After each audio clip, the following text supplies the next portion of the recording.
यहाँ पर मौजूद है राजस्थान के मंत्री टीकाराम जूली जी। टीकाराम जी, आज कांग्रेस ने महंगाई हटाओ महारैली की है। क्या देश में जो संदेश आप देना चाहते थे वो संदेश पहुंच पाया है?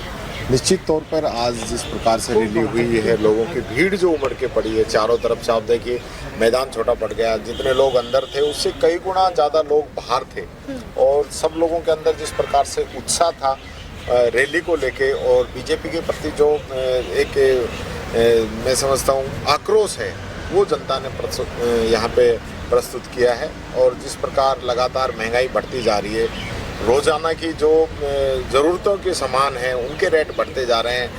आटा, तेल, दाल, चावल, ये चीज़ें इतनी महंगी हो गई हैं तो गरीब खाएगा तो खाएगा क्या? बाहर जाता है तो रोज़गार नहीं मिलता है, घर में रहता है तो खाना नहीं मिलता है। किसान है वो बेचारे इतने परेशान रहे हैं, मजदूर है वो परेशान है, युवा है वो परेशान है।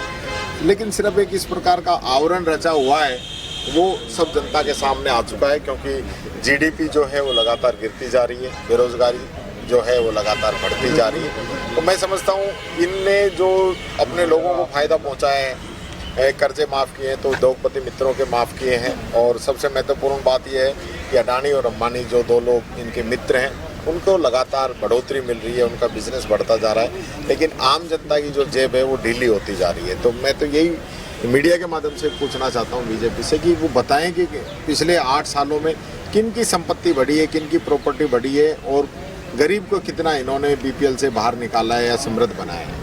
टीकाराम जी, कांग्रेस महंगाई पर हमेशा से आवाज़ उठाती आई है, इसके अलावा बेरोजगारी को भी लेकर आवाज़ उठाती आई है। लेकिन इन सब के बावजूद भी जब कांग्रेस रैली करती है तो उसमें बहुत ही भीड़ जो है उमड़ कर आती है, लेकिन रिजल्ट जब आता है तो वो रिजल्ट उस मुताबिक नहीं आता है। और बीजेपी इसी को लेकर निशाना साध रही है कि चाहे भीड़ भले ही आ जाए लेकिन समर्थन देश की जनता बीजेपी को ही करती है। कोई इनको समर्थन नहीं है, सारी मैनेजमेंट का है, सारी चीज़ें सब देख चुके हैं किस प्रकार से इन्होंने जो मशीनों पे कई बार सवाल उठे हैं और जिस प्रकार के चुनाव के समय में कभी सेना को आगे करते हैं, कभी जाति धर्म की बात करते हैं। इस प्रकार से वोटों के समय पे भले ही वोटों का ध्रुवीकरण करने का काम करते हो, लेकिन मैं समझता हूँ आज देश की जनता पूरा सब कुछ समझ चुकी है।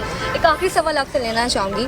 आम आदमी पार्टी लगातार पूरे दमखम के साथ राजस्थान में उतरती हुई दिखाई दे रही है और राजस्थान में आम आदमी पार्टी का ये कहना है कि इस पर इतिहास पलट कर ही रहेंगे, ना कांग्रेस ना बीजेपी, इस पर आम आदमी पार्टी सरकार बनेगी। देखिए, लोग जान चुके हैं इनको, क्योंकि एक मामले में मैं कहना चाहूँगा कि जितना झूठ मोदी जी बोलते हैं उससे कई गुना ज़्यादा झूठ केजरीवाल जी बोलते हैं। तो ये दोनों जो हैं एक ही, मैं समझता हूँ कि एक ही सिक्के के दोनों पहलू हैं। जनता इन दोनों को जान चुकी है कि दिल्ली के अंदर आज इन्होंने किया कि आज लोग याद करने लगे शीला दीक्षित को कि 15 सालों के अंदर जो काम हुए, जितना डेवलपमेंट दिल्ली का हुआ, आज क्या हो रहा है। आज स्कूल और एजुकेशन को जिस प्रकार से दिखाना चाह रहे हैं, अरे भैया आप पूरी ओवरऑल चीज़ें देखिए कि आप किस प्रकार से काम कर रहे हैं। आज मैं दिल्ली आज से नहीं आ रहा, मैं पिछले 30 वर्षों से दिल्ली के अंदर आ रहा हूँ। पहले क्या सड़कों की हालत थी, क्या बिजली की हालत थी, क्या पानी की हालत थी, कोई फ्लाईओवर नहीं थे।